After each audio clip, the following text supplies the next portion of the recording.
Hi everyone, it's Raina. So this video is if you have your sun in Scorpio and Sagittarius rising. And that is going to be quite interesting because the Sag energy makes it so that your ruler is Jupiter because your ascendant determines your ruler. So Jupiter as the ruling planet on the ascendant, that makes you very happy-go-lucky, lucky itself, and very cheerful. I guess that is kind of happy-go-lucky. What I also mean, though, is somebody who's very freewheeling, a free thinker, freewheeling, meaning that you are your own person, you love to think outside of the box, you love to just revel in your independence and see life as an adventure. And that's kind of what you project out into the world and how you navigate social situations. So you will tend to be relatively extroverted because Sagittarius is a masculine sign, fire and air are masculine. So they tend to project their energy out into the world. And the reason I say this is because Scorpio, which is the adjacent sign that's right before Sag, is very, it's a feminine sign. It's water. Water and earth are feminine signs. And Scorpio is known for being quite secretive, mysterious. You could say tight-lipped, you could say the poker face type of person who doesn't really let on what they're thinking and feeling. And that's interesting because a water sign tends to be emotional. So out of all the water signs, I think Scorpio is one sign that they may be very emotional, but they probably will not let people know the depth of their emotion. And on top of that, we have a situation where Sagittarius tends to be an open book. So it's quite an interesting dichotomy because the rising sign is kind of your calling card and how people perceive you, especially when they don't know you very well. You know how sometimes you meet somebody and your first impression of them is totally different than when you spend more time with them? That's kind of what the rising sign is. And I always maintain that if the rising sign and the sun sign are harmonious, in other words, if they are in harmonious aspect to one another, it's kind of like what you see is what you get, where there is a cooperation between the way the person presents themselves and how they really are, in terms of their core personality, like the sun, if you want to boil down the sun to that, and also the goals that the sun sign represents. And for instance, I'll give myself as an example. My sun is in Sagittarius and I have Taurus rising, and it forms an inconjunction, which is an awkward angle that's 150 degrees apart.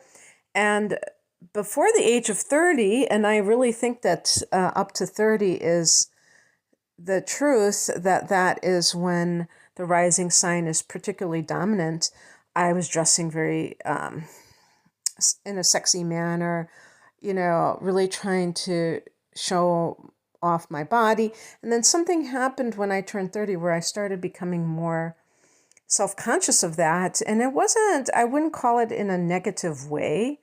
I was just becoming more modest and less interested in doing that.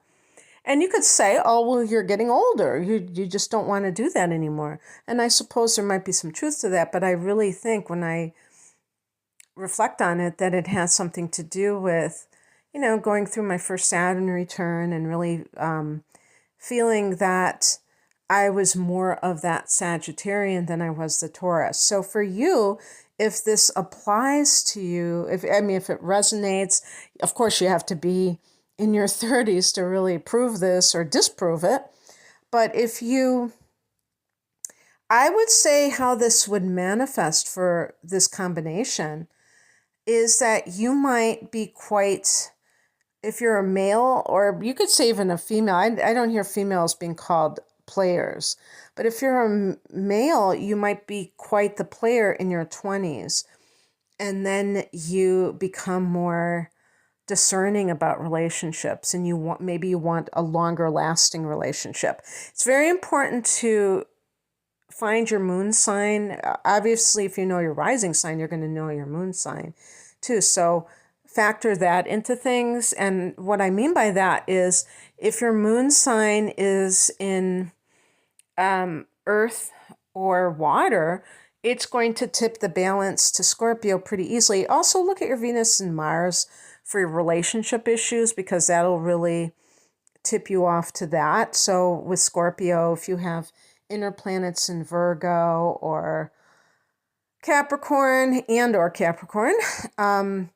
then you may be more of the Scorpio influence. But what if you have, Venus and or Mars in Sag, or even Libra? You might be more like the Sag part of you. But anyway, what I was trying to say is that Scorpio is a fixed water sign, so Scorpio people tend to love deeply. And some people would say, obsessively, but that would be the lower nature. That's not going to be all Scorpios. Imbalanced Scorpios who have not healed their trauma, yes, they could be very paranoid, afraid of abandonment, and have major trust issues. And sometimes anyone of any sign who has major trust issues, they do not deal with their partner or potential partner in a mature and open way. So this could be the case of the lower nature of Scorpios to test people in relationships and things like that. But I think that because the Sagittarius energy is there, and especially if you have Venus in Sag, you may be much less of that type of Scorpio. That is, I would never say that's all Scorpio people, but even the ones that are very, sane and pretty balanced, they still may want a relationship that is incredibly intense. In other words, body, mind, and soul. Like being consumed by somebody else, because that's just the intensity that you bring to life itself. So having a superficial relationship is something that you would not really be enthused by. But like I said, the Sagittarius rising might modify that. Or at the very least, you could give the appearance that you're just totally chill about, you're not jealous, you're not suspicious, you live and let live, you're, you give that person a lot of freedom. And then let's say you have, Venus and or Mars and Scorpio, when they get involved with you, then it's holy, what? It's how did this person change so much? But it's really not that you changed, you just showed a different side of yourself. So that could produce problems in relationships, problems in maintaining relationships. So look at that tendency to be kind of to have problems in relationships, or for you to be inconsistent in how you present yourself versus how you really are, because it could be false advertising in that sense. Um, and the other issue about this is that when you have two signs that are very different in how they operate, and one is the sun sign, one is a rising sign, that rising sign can attract people of that element. Like, for instance, the Sag rising can attract other fire signs and air signs by extension. And these people may be a lot of fun, and they may be attracted to you because you present that side of yourself. But you're probably eventually going to kind of take the mask off and show them your true self. And then they're going to be a little bit baffled, like, how did you get to be like this? I thought you were like that. So it's important to honor both sides of yourself and not to try to suppress either one. If you're an intense person, realize that when you're getting involved with other people, one of the easiest ways to do this is to vow that you're not going to try to change the other person, and you're going to accept them for who they are.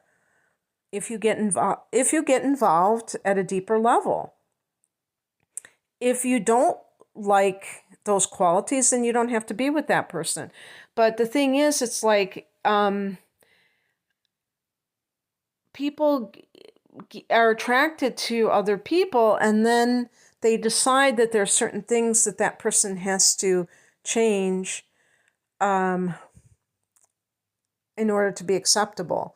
And that's not what relationships are about. We're supposed to accept other people. Now, obviously, there are times when there are serious things going on that affect, both people. If somebody has an addiction, that's going to affect the other person. And yes, I mean, it's understandable that you would want that person to change, but you can't expect it to happen because you can't control other people.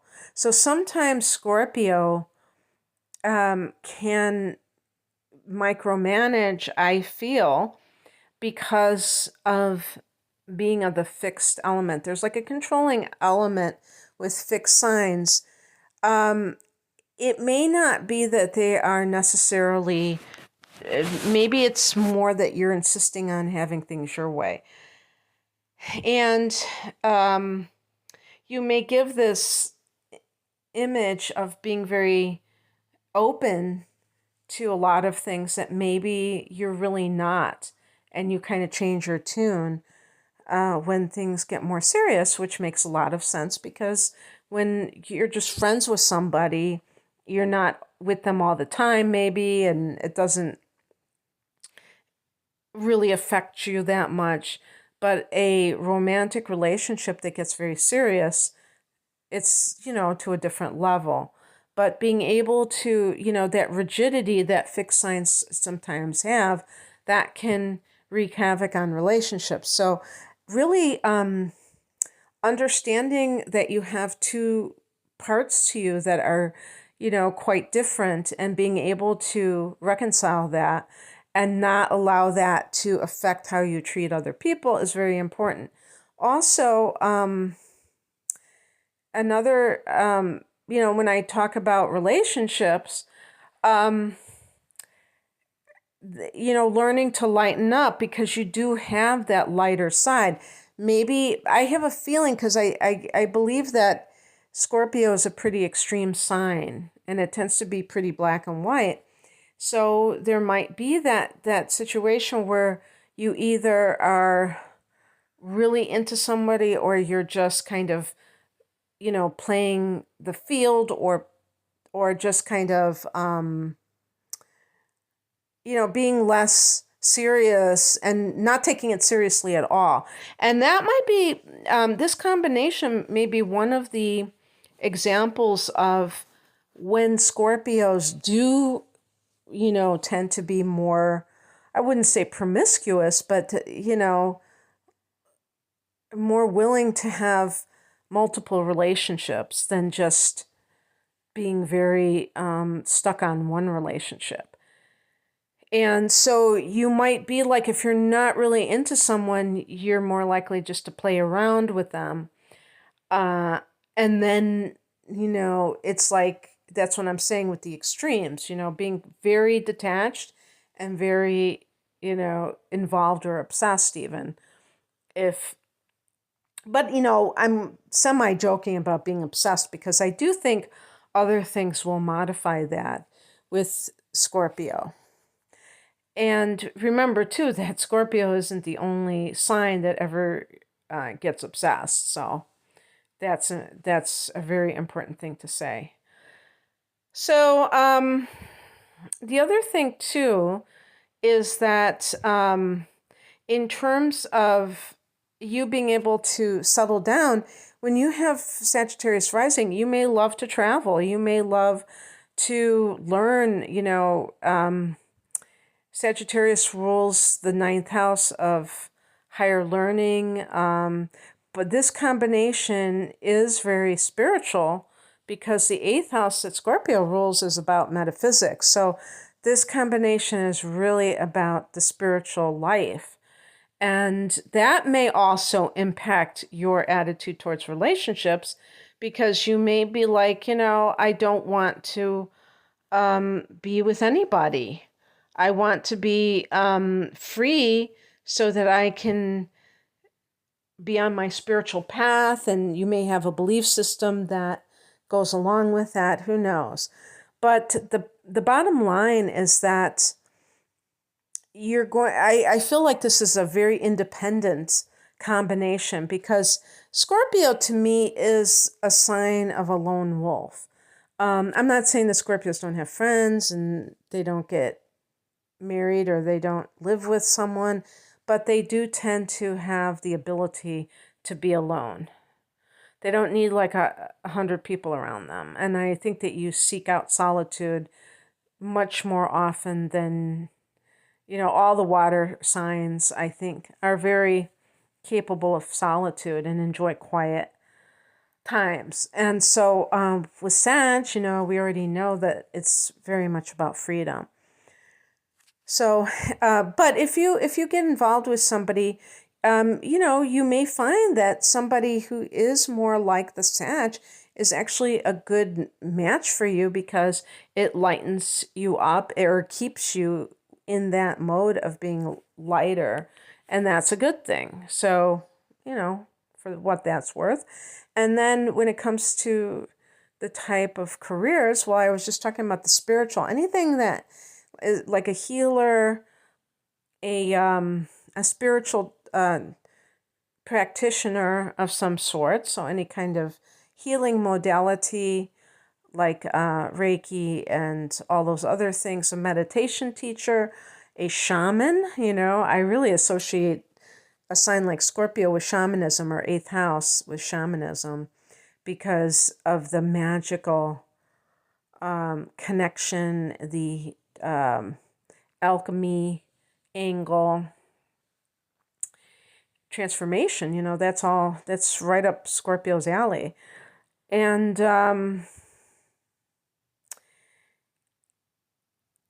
Scorpio itself is a great therapist, and Sag rising could be like the life coach, the positive thinking mentality. So because your ruler is Jupiter, you have a naturally positive outlook because Scorpio can be quite sardonic. It can be, can enjoy that macabre side of life. I was going to say the seedy underbelly. Did I say that already? Of life. It's funny because I was just thinking about, I don't know if it's still in operation, but there's a YouTube channel. I think it's called the Soft White Underbelly or something. And this man interviews prostitutes and drug addicts. And, he goes into their childhoods and stuff.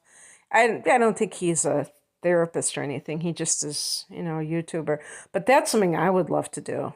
Maybe I should copy him and start my own channel, because I have the sun in Scorpio's house, in the 8th house. And that's what the Sag, there's always like this philosophical side of Sag, even with the rising sign. But with Scorpio, it's like, what makes people tick? Or, why are they the way that they are?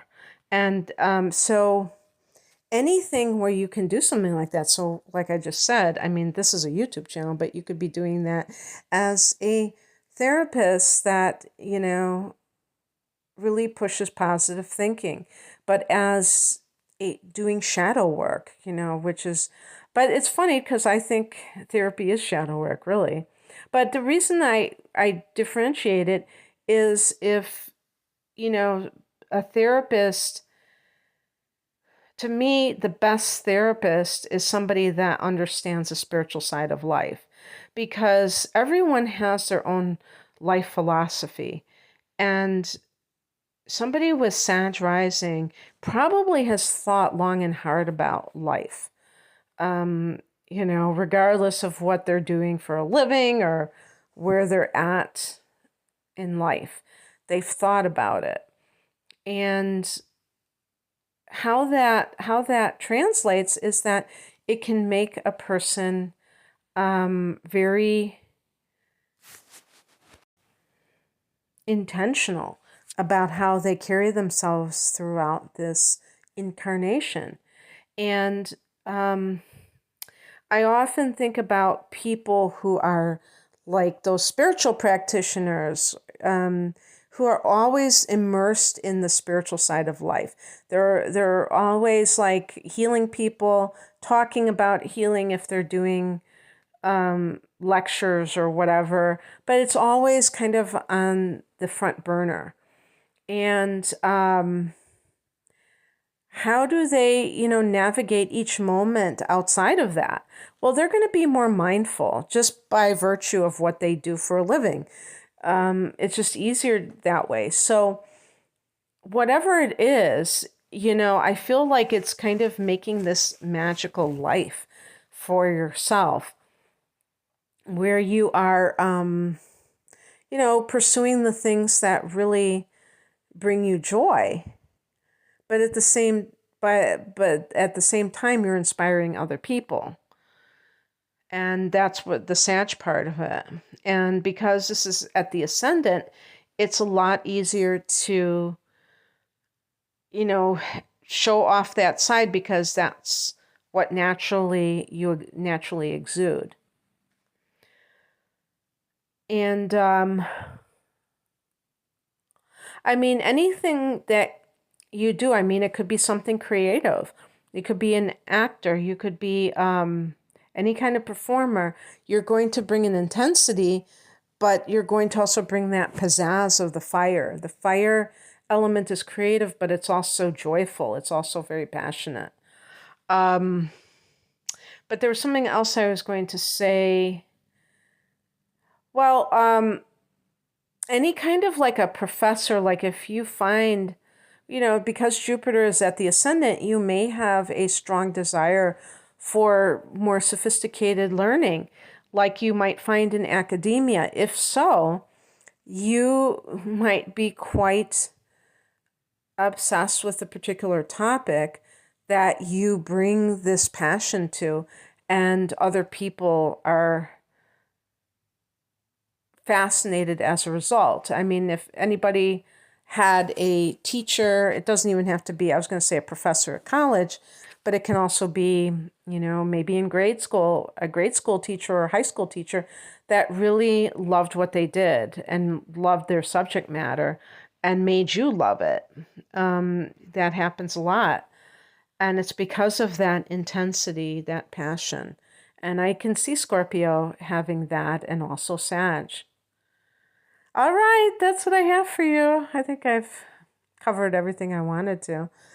I hope that this resonated. If you would like a private reading, the link is below. Take care. Bye.